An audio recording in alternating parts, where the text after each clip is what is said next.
இன்றைக்கி Saturday மார்னிங்லேருந்தே video எடுத்திருக்கேன். இன்றைக்கி ஒரு ஸ்பெஷலான டே தான். என்ன அப்படின்னா சாய்க்குட்டியோட ஃபஸ்ட்டு பர்த்டே தான். வீட்டோட ஃப்ரெண்டில் மார்னிங்கே பந்தல் போடுற வேலையெல்லாம் நடக்குது. ஃபங்க்ஷன் ஈவினிங் தான் ஸ்டார்ட் ஆகுது. மார்னிங் எல்லா ஒர்க்கும் இப்போ தான் ரெடி ஆகிட்டுருக்கு. வீட்டோட பின்பக்கத்தில் பார்த்திங்கன்னா சமையல் வேலையெல்லாம் போய்ட்டுருக்கு. அம்மா அப்பா அப்புறம் தங்கச்சி எல்லோரும் இன்றைக்கி காலையில் தான் வந்தாங்க. தங்கச்சி இன்றைக்கி சென்னையிலேருந்து காலையில் வந்த நேரத்துலேருந்து அவகிட்டே ஒட்டிக்கிட்டான், கீழே இறங்கவே மாட்டேன் அப்படின்னு சொல்லிட்டு. என்ன சாப்பாடு ரெடி ஆகிட்டுருக்குன்னா வெஜ்ஜு சாப்பாடு தான் ரெடி ஆகிட்டுருக்கு. பருப்பு, அவியல், ரசம், சாம்பார். எங்கள் ஊர் சைடு பார்த்திங்கன்னா வெஜ்ஜு சாப்பாடு ரொம்ப ஃபேமஸ். அதுவும் இந்த சந்தையடி சமையல் அப்படின்னு சொன்னாலே ரொம்ப ஃபேமஸ். ஊருக்கெல்லாம் ரொம்ப செமையாக இருக்கும். அதுதான் அந்த சாப்பாடு தான் ரெடி பண்ணிகிட்ருக்காங்க. வீட்டுக்குள்ளே ஹாலில் டெக்கரேட்லாம் போய்ட்டுருக்கு. இந்த லைட்டிங் செட்டிங்லலாம் என் தங்கச்சியை அவங்க ஆஃபீஸ்லேருந்து ரெடி பண்ணி கொண்டு வந்தா. சென்னையிலேருந்தே வரும்போது கொண்டு வந்துட்டா இதெல்லாம் ரெடி பண்ணி. வீட்டில் உள்ளவங்க தான் எல்லாருமே அதை அரேஞ்ச் பண்ணி பலூன்ஸ் எல்லாம் கட்டிகிட்டு இருந்தாங்க. லைட்டிங்லாம் போட்டு எப்படி இருக்குது அப்படின்னு சொல்லிட்டு பார்த்துட்டே இருந்தாங்க. லைட்டெல்லாம் ரொம்ப சூப்பராகவே வந்துருந்துச்சு, நல்லா இருந்துச்சு எல்லாமே பலூன்ஸ் எல்லாம். ஈவினிங் ஒரு 6 மணி போல் தான் ஃபங்க்ஷன் ஸ்டார்ட் ஆக ஆரம்பிச்சிச்சு. எல்லாருமே ரிலேட்டிவ் எல்லோரும் வந்த உடனே கேக் கட் பண்ணலாம் அப்படின்னு சொல்லிட்டு வெயிட் பண்ணிகிட்டு இருந்தோம்.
நாய்க்குட்டி ஃபஸ்ட்டு நல்லா ஜாலியாக தான் இருந்தா. எல்லோரும் மாற தூக்கிட்டே இருந்தாங்களா, ஜாலியாக இருந்துச்சு அவனுக்கு.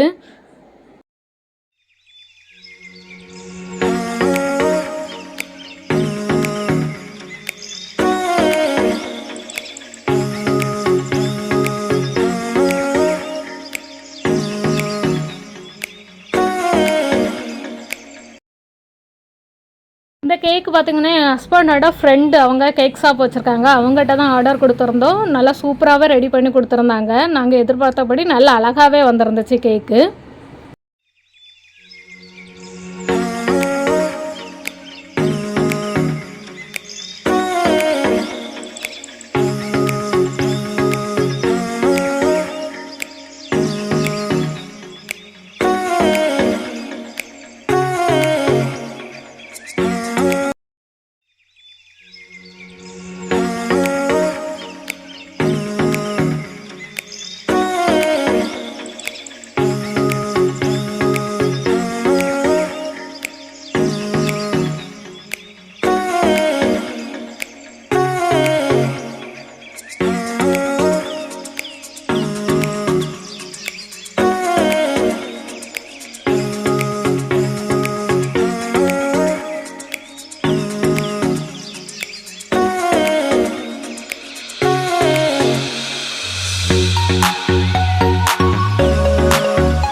சாய்க்குட்டியை வச்சு ஃபோட்டோ எடுக்கிறதுக்கு தான் ரொம்ப கஷ்டமாக இருந்துச்சு.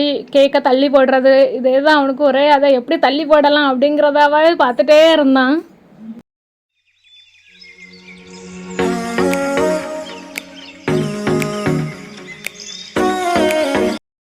அப்புறம் அப்படியே வந்தவங்க எல்லாரும் ஒவ்வொரு ஆளாக வந்து ஃபோட்டோஸ் எல்லாம் எடுத்துகிட்டே இருந்தாங்க. கொஞ்சம் ரொம்ப வெக்கையாயிடுச்சு நல்லா. அதுக்கப்புறம் அவன் அழ ஆரம்பிச்சிட்டான் ஃபுல்லாக வெக்கையான உடனே.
என் தங்கச்சியெல்லாம் சேர்ந்து சாய்க்குட்டியை தனியாக நிற்க விட்டு ஃபோட்டோ எடுத்துடலாம் அப்படின்னு சொல்லிட்டு ரொம்ப ட்ரை பண்ணாங்க. ஆனால் எதுவுமே நடக்கலை. அவன் அழுதுட்டு ஃபோட்டோ எடுக்க வரவே இல்லை.